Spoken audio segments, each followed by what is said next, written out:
Hey, welcome back to the Trauma Room. This is episode number 3. In today's episode, we're talking about captured by the memory. Yes, you heard that. If you do not know who I am, I will advise you to go back to listen to episodes number 1 and 2. Pretty much, this Trauma Room is a space that I have created for just you. If you have been suffering with trauma in your life, listen, that's many of us. I can attest to it. But if you're wanting to know how to take your power back, if you're wanting to know how to remove the shame, if you're wanting to know how to confront the trauma in this season of your life, guess what? You definitely need to tune into the Trauma Room. It is live every Tuesday and Thursday here on YouTube. You can catch it on the replay. It's uploaded every Tuesday and Thursday, about 9 a.m. And you can also catch every episode if you miss it when it premieres. Okay, so the Trauma Room is we are confronting the trauma, we're removing the shame, and we're taking our power back. Simple as that. I would like to say this disclaimer: I am not a licensed practice therapist or any type of mental health professional, right? That is not my background. However, I believe that my story, my life is going to be a reflection. Sorry if you hear dogs in the background. That is not my dog. That is completely outside anyway. But basically, yeah. So I am not any of those things. I am just a woman who went through tremendous trauma in her life, and God gave me this vision for the Trauma Room. He said to create a platform, and most importantly, we're going to basically be doing interview segments, basically with people coming forth, because there have been many people that I know and that you may know that is even on social media that is dealing with some form of trauma, and they don't know how to come forward. They're sharing their stories, but then people are criticizing them for sharing their stories. But guess what? There's so many layers to your story, and many people do not know how to dissect, in a way, their stories, tell their stories where it's going to really cultivate and captures the audience attention. So that's what we're going to do here. But right now, I'm just building the foundation and the framework, right? So on today's episode number 3, again, if you have already seen the caption, we are talking about captured by the memory. So let's go ahead and jump in. So I have a foundational scripture today that is going to be this is going to really set the framework and the foundation for us. 2 Corinthians 10 verse 5.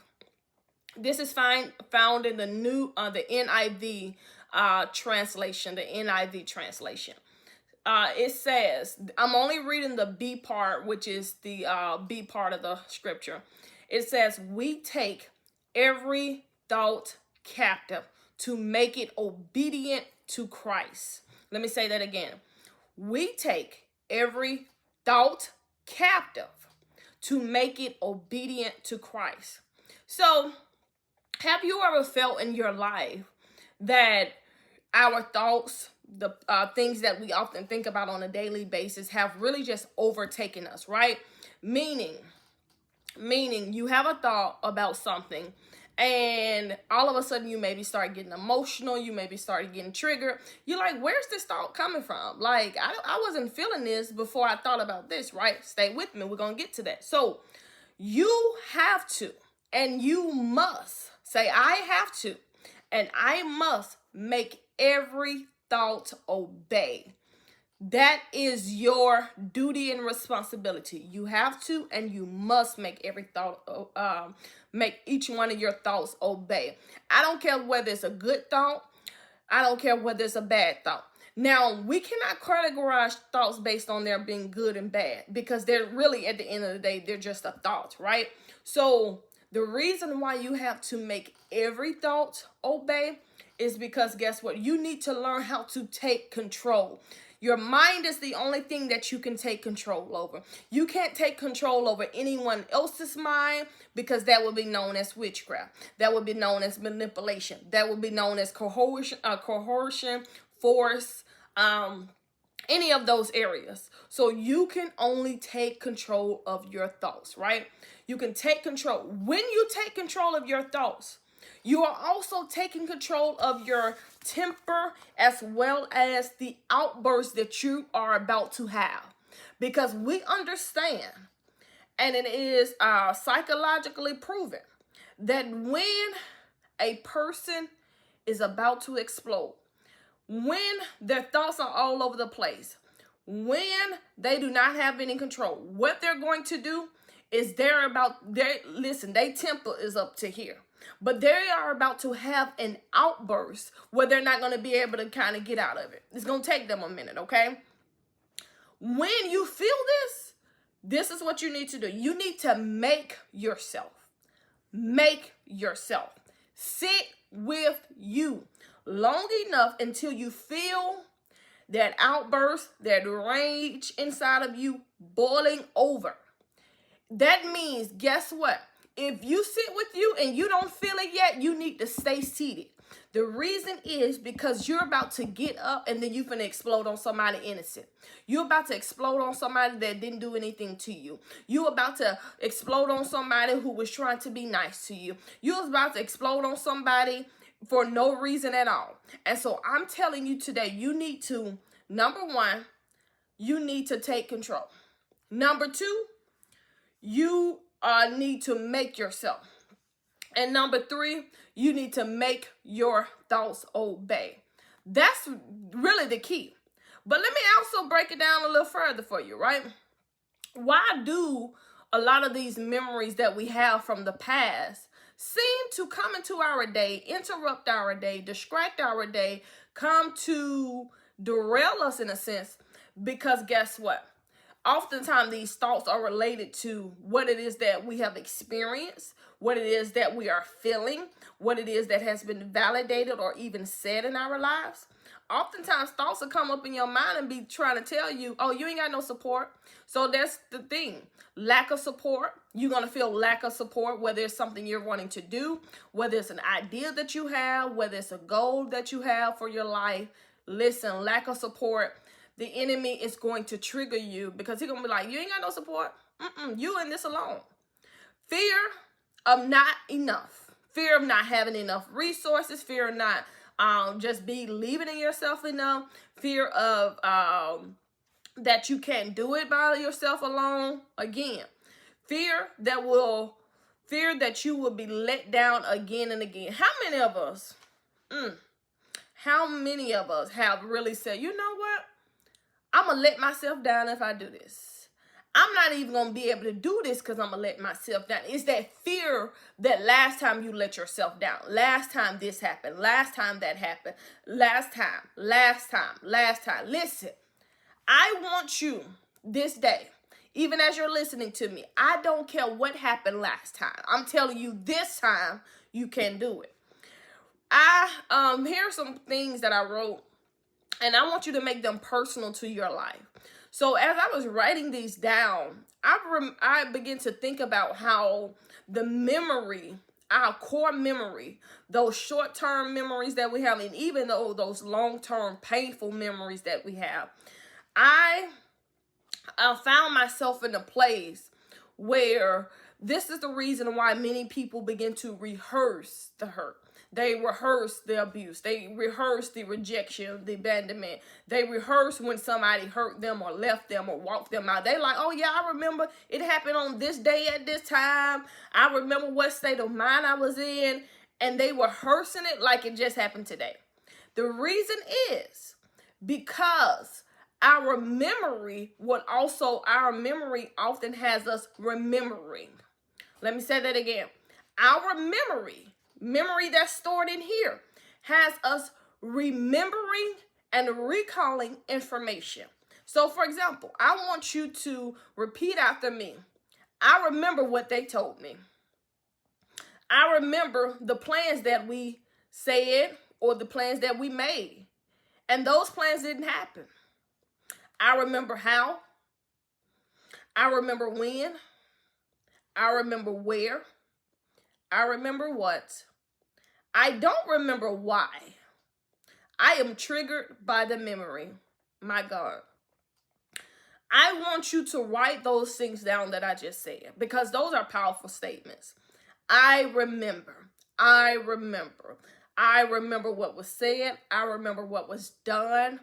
but I am triggered by the memories. Write that down, somebody. Listen, I truly believe that even as you write it down and you make it personal to your own life, that you're going to be set free, healed, and delivered. The reason is, the one that really took me out was, I remember the plans that we made, but it did not happen. Oh my God.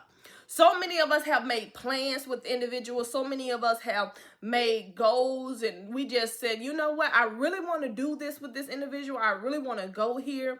How many of us have done that again and again and again? And guess what? It didn't happen. But our memory of that event or our memory of that relationship has now hindered us and blocked us to the point where we're like, dang it, I don't even want to do this because I was supposed to do this with XYZ person and it did not happen. But I'm telling you today to break free from that shame, break free from that guilt. And guess what? I want you to go and do it. If you were supposed to do something and you did not get an opportunity to do with with a certain individual, go do it. Do not wait. Do not wait. And most importantly, do not make other people pay. Do not block out other people's opportunity. If you want to experience it with someone who's new in your life, great. Go ahead and do it, okay? So the reason why I also had you to say those things, because it's the thought and the fear that you can no longer move forward. All of these things, these I remember statements, they were nothing more than thoughts and fear that you can no longer move forward. You can move forward and you will move forward, okay?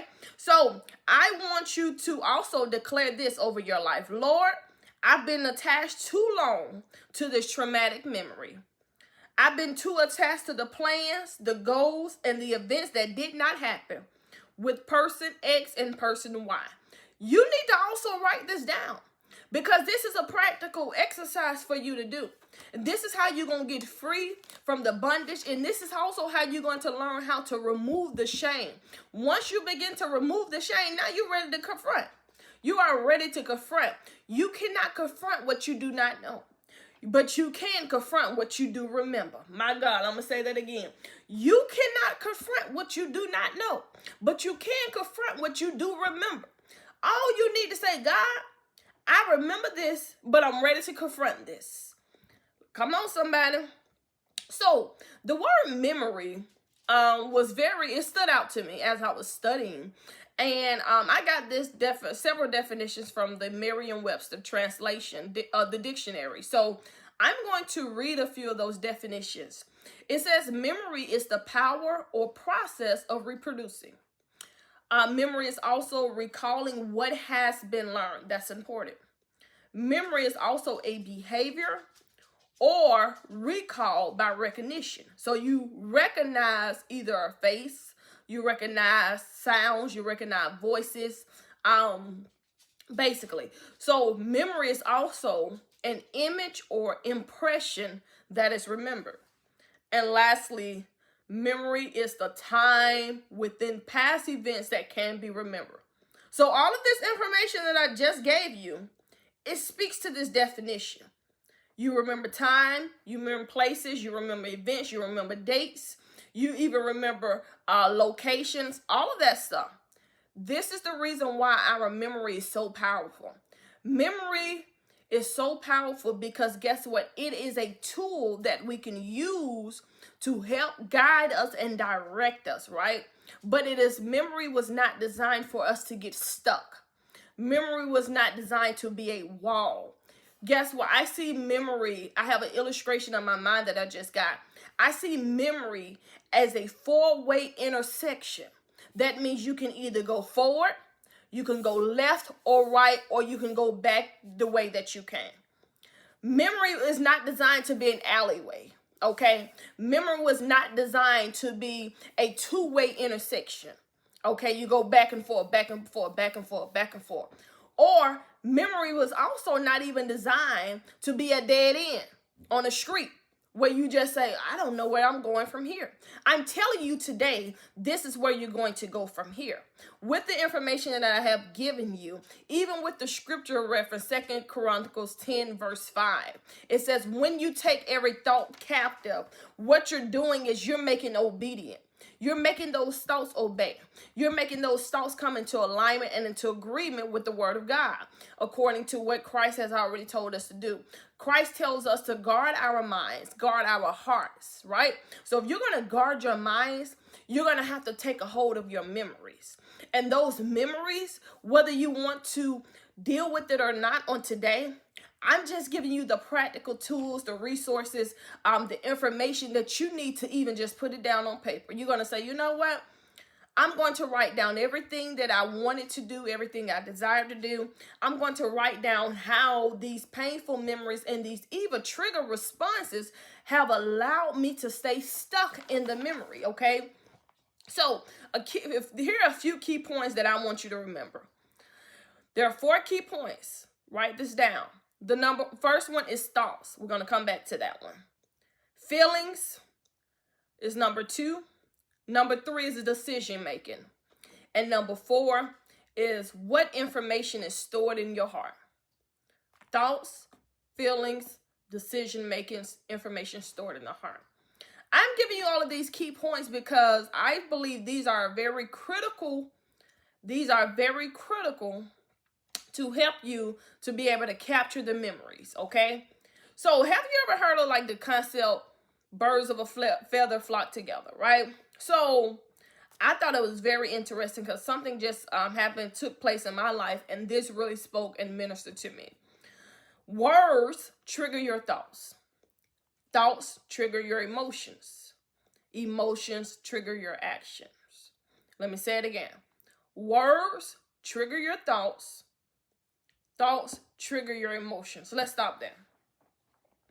Based on what I just said, and according to the scripture in 2 Chronicles 10 and verse 5, this is the reason why even the words of your parents, the words of your grandparents, the words of your friends, the words of the accusers, those who betrayed you, the words of every person that you could remember, even your own words. Let me put that in there. Even your own words will trigger a thought. Words of others will trigger a thought. This is the reason why that those thoughts will then produce an emotion. And those emotions could be fear. That emotion could be you basically tighten your fists, you clenching your jaws, you being very defensive, your shoulders all hunched up, you can't relax. Those type of emotions will come forth. And when those emotions come forth, guess what? Now it's going to affect your actions. Because you're going to either, number one, you're going to go from 0 to 100. That means your temper is going to increase. You're going to either explode. You're going to have rage or anger outbursts. This is the reason why a lot of people curse. Because it's not that they don't have any other language. Cursing is an emotion that they use to be able to get their point across. Cursing is also a form of not more so making themselves sound good, but it's also a tactic to say, you know what, you're not going to disrespect me, but they've already disrespected themselves in a way, right? Emotions, when it triggers things that like actions, basically when your emotions trigger actions, what is going to happen is things that you normally wouldn't do, things that you normally wouldn't say. Your emotions will then take over your body and go make you do something that you'll later often regret. You're like, I don't even know why I did that. And I feel worse because I did it. Here's the thing. I want you to take what I'm telling you today to heart. I want you to really think about what I'm giving you here today, because it's just not, I wouldn't say a sermon. It's not just a message, but it's a call to action. Today, I'm calling you to do some work. Today, I'm calling you to take action. I am calling you so guess what? As I'm calling you, I'm basically letting you know this is how you're taking your power back. As I've stated earlier, you got to learn how to take control. In order to take power, take anything that harms you, anything that hurts you, anything that you're scared to uncover, guess what? You got to first learn how to take control. You got to learn how to make your thoughts obey, because you got the power in your hand and you also got the power in your voice. Okay? Here, listen to this. you are likely to compromise who you are, what you believe in, and what you know to be right based on what it is you're hearing. This is the reason why it is so important that every word, I don't care if somebody speaks against you on today, if it's a co-worker, if it's a friend, if it's a family member, if it's an associate, if it's somebody that you used to associate yourself with back in the day, back in the past, you were cool with this person, you no longer see eye to eye with this person. If someone says something and you hear it, you're going to more than likely be willing to compromise in these areas which I just stated. You're going to be compromising about your integrity. You're going to be trying to compromise your values, your morals, what it is you stand on and you believe on. Because guess what? Those words that they just spoke, it triggered something in you. It triggered a thought. You're like, man, maybe I can't do this. And guess what? Now, the very thought that you just gave a voice to, or the very thought that you just accepted and received, now has other emotions attached to it. Those emotions now are going to trigger you to say, nah, I ain't finna put in no work today. Nah, I'm not doing this. Nah, I'm already made up my mind. I'm going to cuss them out if I see them. I've already made up in my mind. I'm going to expose them on social media. I've already made up in my mind. I'm going to send them a thread. I'm going to do this. I'm going to do this. I'm going to do this. And guess what? Now you are in a spiral. You basically in a spiral. And the only way that you can get out of that spiral is if you go sit down. Sit down. I would advise you to go sit by yourself, whether you have to sit in your car. If you got family, kids, or somebody in the house and you can't sit in the house, sit in your car. Lock them doors. Don't play no music. Don't touch that phone. Just sit there. And if you need to scream, scream. I'm telling you, if you need to scream, you're going to scream. If you want to hit the dashboard, hit the steering wheel, hit them seats, scream, hit, do whatever you need to do, get it out, okay? If you're at the house by yourself, I would advise you to go in your bedroom, a closet where you can fit in, and sit on the floor. Don't sit on no couch. Don't sit on no bed. Sit on the floor. Get you a pillow. Put that pillow across your lap. Okay? You can have your eyes closed. You can have your eyes open. It don't matter at the end of the day. But I would advise you that even as you're sitting down in that couch, even as you're sitting down on that floor with that pillow on your arm, and that pillow across your hips, I want you to give that pillow what you was about to give the next person. I want you to talk to that pillow and let that pillow know everything that you desire to do to it. Whether you want to curse them out, whether you want to slap, punch, stab, whatever, do it to the pillow. The reason why is because guess what? You have just now freed your life. My God. You have just now freed your life from even killing somebody. You have freed your life from the long-term consequences of going to injure somebody. Come on, somebody. You have now just freed your life from giving this person all of your power, but you gave your power to that pillow because guess what? That pillow is representing everything. Oh my God. That pillow is representing everything that you want to do. There is nothing wrong with doing what I just said to do. You know why? Because you didn't hurt nobody. You didn't injure nobody. Guess what? Now, the pillow can't talk back to you. That pillow ain't finna tell you, oh, you crazy for what you just did. That pillow is not going to tempt you to be able to hurt them again. That pillow is just an object. That pillow is just an object. And even as that pillow is just an object, or even as your car is just an object, I want to let you know that what you have just did is you have said, you know what? I sat with this rage. I sat with this anger. I sat with this temper. I sat with this outburst long enough where guess what? I'm no longer about to run. I'm no longer about to do all that hiding.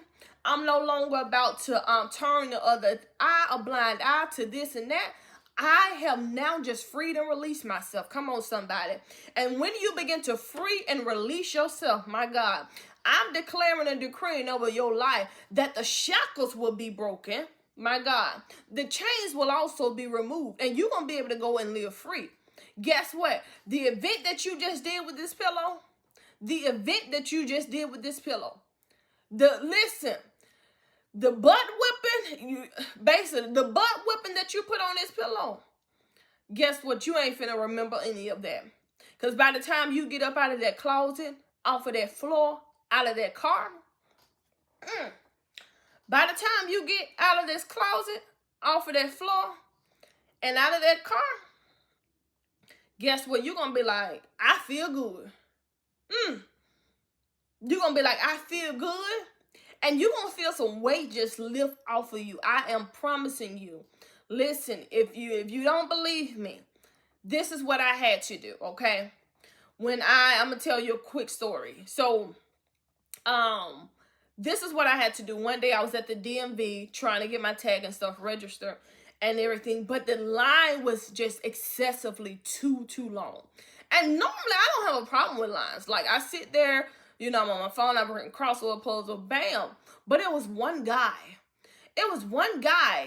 And he was basically like a few people behind me, right? But you could hear he was complaining the entire time. Even when we was almost to the front. Well, I was on the front row, then he finally got to the second row.